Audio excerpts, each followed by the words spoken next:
Alô, meus irmãos e minhas irmãs em Cristo Jesus, paz e graça e misericórdia seja com todos nós, neste dia, que é o 19, de abril de 2022. Graças a Deus estamos aqui, mais uma vez e sempre, para darmos glória ao nosso Deus, né? Para orarmos, meditarmos, vigiarmos, seguir os caminhos das virgens prudentes, porque queremos imitá-las e queremos ser contados, no meio delas, as virgens prudentes. Aqueles, as virgens prudentes são aqueles que ouvem a palavra e a põem em prática, Não é isso? Graças a Deus, irmão? Que são os remanescentes, Os remanescentes de todas as gerações que deram testemunho e vão dar testemunho, Estão dando, testemunho e vão dar testemunho do Deus que criou os céus e a terra e tudo que neles há, e do seu Filho Jesus Cristo, e do sacrifício que ele fez no madeiro, derramando seu sangue precioso, e da sua igreja, sua congregação, aqueles que fizeram a profissão de fé, se inscreveram na congregação para fazerem a vontade do Deus infinito, Deus que criou os céus e a terra e tudo que neles há. E nós estamos aqui, irmãos? Em vigilância, é isso? Em amor, em obediência, em perseverança, irmãos? Temos que perseverar. Aquele que perseverar até o fim será salvo, É isso? Graças a Deus, segundo o que o Senhor Jesus disse. E outra coisa que ele disse muito importante: nada podereis fazer sem mim. Nada podereis fazer sem mim. Por isso é que nós estamos aqui, nas suas pegadas, nas pegadas do Filho do Deus vivo, nas pegadas dos santos apóstolos e dos profetas. Estamos aí, seguindo este caminho maravilhoso, que está nos levando a Jerusalém celestial. Amém, Então, vamos continuar aí, com a nossa pequena meditação. Nós estamos falando aqui dos desígnios de Deus, as determinações, E estávamos lendo aqui o 1 Coríntios no capítulo 10, quando o apóstolo Paulo está aqui falando das coisas, sintetizando, daquilo que aconteceu com Israel, quando saiu lá da escravidão do Egito, se dirigindo a Jerusalém terrena, Então paramos aqui no versículo 5, quando o apóstolo nos diz aqui que Deus não se agradou da maior parte deles, pelo que foram prostrados no deserto.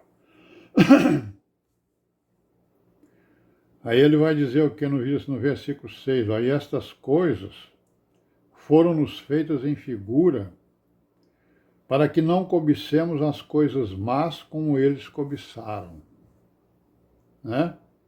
As igrejas,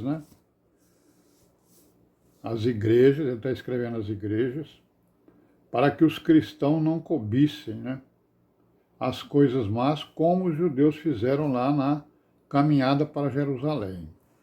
Porque nós estamos caminhando em direção a Jerusalém celestial.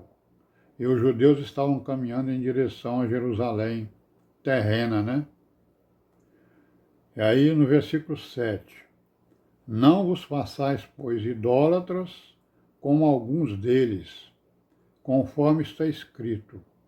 O povo assentou-se a comer e a beber e levantou-se para folgar. E não nos prostituamos, como alguns deles fizeram, e caíram num dia 23.000. E não tentemos a Cristo, como alguns deles também tentaram, e pereceram pelas serpentes. Né? Não murmureis, como também alguns deles murmuraram, e pereceram pelo destruidor. Aí no 11 ele vai dizer o quê? Ora, tudo isto lhe sobreveio como figuras, né? E estão escritas para aviso nosso, para quem já são chegados os fins dos séculos. Né? Aquele, pois, que cuida estar em pé, olhe que não caia. Não veio sobre vós tentação senão humana, mas fiel é Deus, que vos não deixará tentar acima do que podeis. Antes, com a tentação dará também o escape, para que a possais suportar. Então, irmão, nós estamos vendo aqui que Paulo está fazendo um paralelo, né? Entre o caminhar de Israel no deserto até Jerusalém e o caminhar da igreja em direção à Nova Jerusalém, né? Então nós estamos vendo aqui que existem aqui as determinações do Senhor, né? Determinações dele são grandes, os planos dele, né? Então nós vemos aqui em Hebreus, né? No capítulo 10, vamos ver de novo, e no versículo 1, ele está dizendo o quê? Porque tendo a lei a sombra dos bens futuros, a sombra dos bens futuros, e não a imagem exata das coisas, né?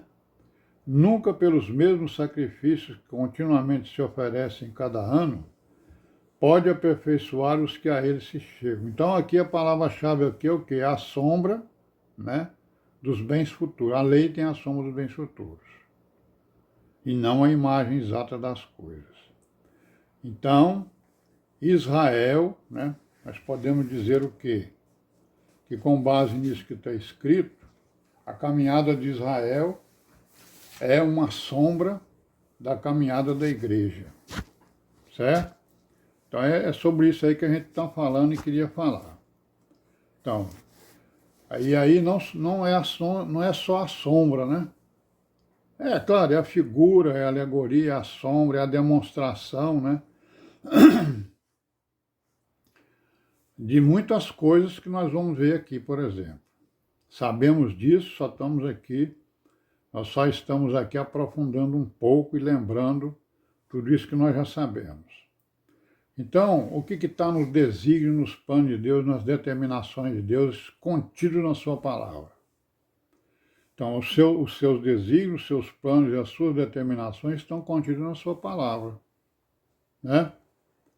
Aí, o que a gente deduz disso tudo que a gente está lendo? Israel, a nação de Israel, é o quê?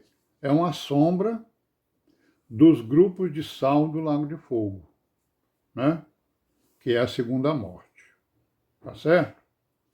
O reino de Israel é a sombra do reino de Cristo, o milênio, que também é sombra do reino eterno, né? Da eternidade. Como nós sabemos, Israel se compunha de 12 tribos, não é isso? Que viveram por algum tempo em torno de Jerusalém, né? Sob o reinado primeiramente de Josué, aí vieram lá vários juízes, né? Vamos citar só aqui o Josué, o Salomão e o Davi, entre outros, e muitos outros reis que tiveram lá. Principalmente esses aí, cujos reinados, né? Cujos reinados são também sombras do reinado do Senhor Jesus, do milênio, né? Inclusive que porque Josué, né, é o mesmo nome do Senhor Jesus em hebraico, e é Roshua, né? Só que para português, né, eles deram duas palavras diferentes, que é Josué e Jesus, por causa aí das pessoas que fizeram a tradução, né? Então nós vemos aqui, das 12 tribos, né, Uma, que era de Levi, foi separada para o serviço do tabernáculo e do templo, né?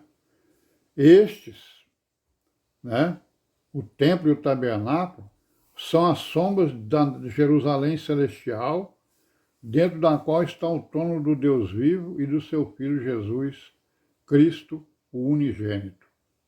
Vamos parar por aqui, amanhã nós continuaremos, né? Amém, né?